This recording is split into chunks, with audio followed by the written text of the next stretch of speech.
महापालिकेच्या मुंबई महानगरपालिकेच्या निवडणुकीच्या निमित्ताने राष्ट्रवादी काँग्रेस पक्षाच्या वतीने जो जाहीरनामा प्रसिद्ध करण्यात येत आहे, या प्रसंगी उपस्थित असलेले निवडणूक व्यवस्थापन समितीचे प्रमुख श्री नवाब मलिक, रुपालीताई चाकणकर, आमदार सना मलिक, माजी आमदार जिशान सिद्दीकी, माझे ज्येष्ठ सहकारी सिद्धार्थ कांबळे, शिवाजीराव नलावडे, त्याचबरोबर संतोष दिवाळी, संजय तटकरे, आपण सर्वच पत्रकार मित्र, वाहिन्यांचे प्रतिनिधी, बंधू भगिनी आणि सहकारी मित्रांनो, प्रदेशाध्यक्ष म्हणून आपल्या सर्वांचं या जाहीरनामा प्रकाशन प्रसंगी उपस्थित राहिल्याबद्दल आपलं स्वागतही करतो आणि आपलं आभारी मानतो.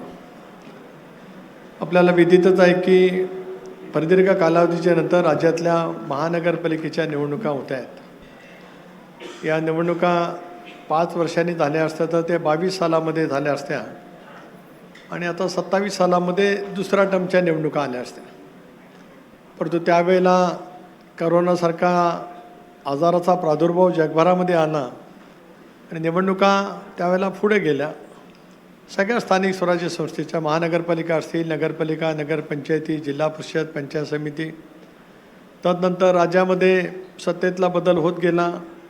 त्याचबरोबर ती आरक्षणासंदर्भामध्ये काही याचिका उच्च न्यायालय आणि सर्वोच्च न्यायालयामध्ये दाखल झाल्या. त्या याचिकांचा निर्णय येईपर्यंत या निवडणुकासुद्धा 1-2दा घेण्याचं निश्चित झालं. जरा कांबळे साहेब,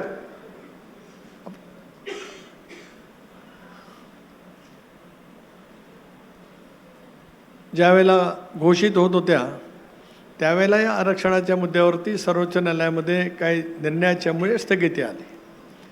तदनंतर या निवडणुका वेळेवरती घेतल्या जाव्यात अशी याचिका सर्वोच्च न्यायालयाच्या पुढे होती.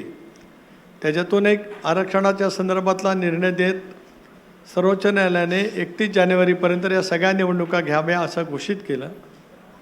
तदनंतर पुन्हा 50%पेक्षा काही ठिकाणी अधिक आरक्षण गेल्यामुळे त्या निवडणुका स्थगित कराव्यात असा सर्वोच्च न्यायालयाचा सुद्धा निर्णय आला आणि त्याच्यातून मधल्या कालावधीमध्ये जवळपास 265 नगरपालिका, नगरपंचायतीच्या निवडणुका झाल्या. आता मुंबई, पुण्यासह, नागपूरसह राज्यातल्या 29 महानगरपालिकेच्या निवडणुका त्या ठिकाणी होत आहेत. या निवडणुकीमध्ये महायुती म्हणून आम्ही कोल्हापूर महानगरपालिकेमध्ये एकत्रित आहोत, जळगाव महानगरपालिकेमध्ये एकत्रित आहोत, मुंबईमध्ये भारतीय जनता पक्ष, शिवसेना एकत्रितपणाने निवडणूक लढते आहे.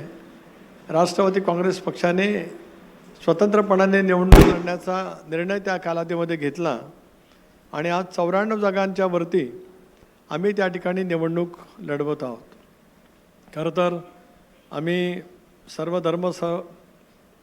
धर्म विचाराचे पुरस्कर्ते आहोत, पण तरी पण एक आरोप जाणीवपूर्वक केला गेला की 23 अल्पसंख्याक उमेदवार राष्ट्रवादी काँग्रेस पक्षाने दिले आणि ते सुद्धा इतर राजकीय पक्षांना पूरक होईल अशा पद्धतीने दिले.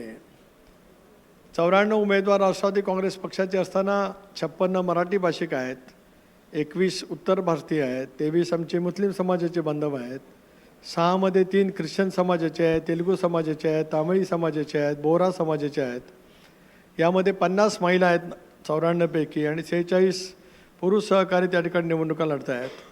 यामध्ये OBCची संख्यासुद्धा 17 आहे आणि अनुसूचित जातींची संख्यासुद्धा 12च्या आसपास त्या ठिकाणी आहे. माझ्या सांगण्याचा मतितार्थ एवढाच आहे की मुंबईसारखं एक जागतिक पातळीवरचं शहर, देशाची आर्थिक राजधानी, राज्याची राजधानी, या शहरामध्ये बहुभाषिक, बहुधर्मीय नागरिक राहतात आणि सर्वांना विश्वासात घेऊन या निवडणुकीला सामोरं राष्ट्रवादी काँग्रेस पक्ष त्या ठिकाणी जातो आहे.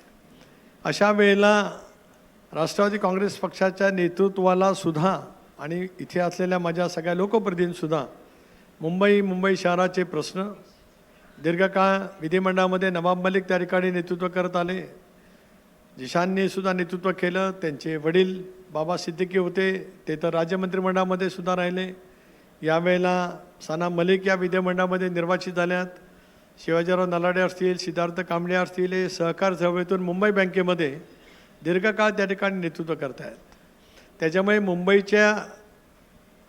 मुंबई पूर्व उपनगर, पश्चिम उपनगर याच्यातले वेगवेगळ्या जे प्रश्न आहेत हे राष्ट्रवादी काँग्रेस पक्षाला त्या सगळ्या प्रश्नाची मुंबईतल्या राष्ट्रवादी काँग्रेस पक्षाच्या नेतृत्वालाही पूर्णपणाने माहिती आहे.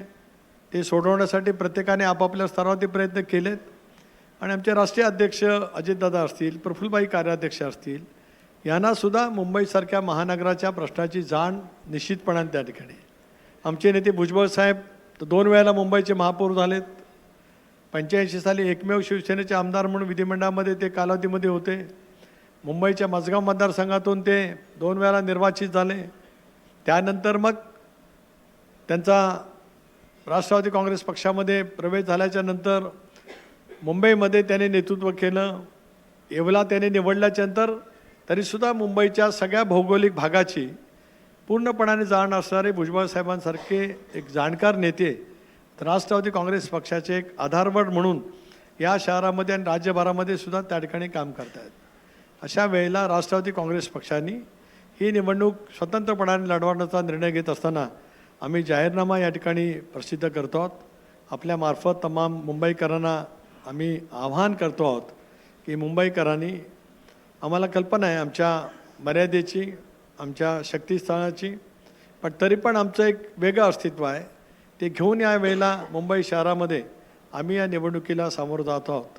तो जाहीरनामा आपल्यामार्फत मुंबईकरांच्या समोर ठेवण्यासाठी आज आम्ही या ठिकाणी आलेलो आहोत.